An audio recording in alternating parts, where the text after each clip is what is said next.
Subscribe to Scrum Masters Elite _UK for honest rugby analysis, insights and the future of the game. What has caught my attention most about South Africa Women's team's tour of Brazil is not just the 2 matches against Brazil on August 24th and 29, but the meaning behind the creation of this team.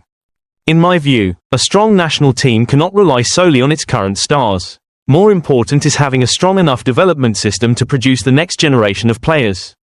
With an average age of around 22, South Africa's 26-player squad shows that they are giving a young generation a genuine opportunity to learn and develop. Mary Zulu, who previously represented the Springbok Women and played at the 2025 Rugby World Cup, has been named captain. Her experience, combined with the youth of her teammates, could create a valuable environment for younger players to learn how to adapt to international rugby. I am also particularly interested in the return of Luchell Hanekom after injury and the continued opportunities given to 6 players who previously participated in the Rugby Africa Women's Cup. This shows that development can happen step by step, rather than forcing a young player to prove everything immediately.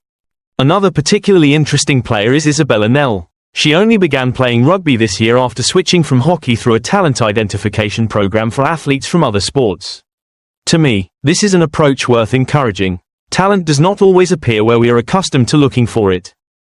However, moving to a new sport does not mean immediate success. What matters is that Isabella and similar athletes receive proper coaching, time to adapt and are evaluated based on their development. Talent is only the starting point. Discipline, technique, experience and the ability to learn will ultimately determine how far they can go. I also believe fans should not judge this tour solely by wins and losses. Results obviously matter, but for a young team, what they learn from each match is equally important. A defeat can become a lesson if the team knows how to analyze it and correct its mistakes. Likewise, a victory does not mean every problem has been solved. What matters is how the team improves after each experience. The lesson I take from this story for myself is quite simple. Progress does not always have to be demonstrated by a major result immediately. Sometimes, the most important thing is having an opportunity, understanding what is still missing and continuing to improve step by step. I also think we should look at sport from a broader perspective. We should set expectations while also respecting the development process of young players.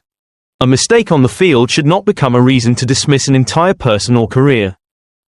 For South African women's rugby, the trip to Brazil may only be a small step, but if it is followed by continued development, competition and talent identification programs, it could become an important foundation for the future. Ultimately, I do not want to make predictions too far ahead about the success of the team. The 2 matches in Sao Paulo will provide an opportunity for the players to test themselves, learn from their opponents and give the coaching staff more information to evaluate them. What I hope for most is not a sensational story, but a sustainable development process.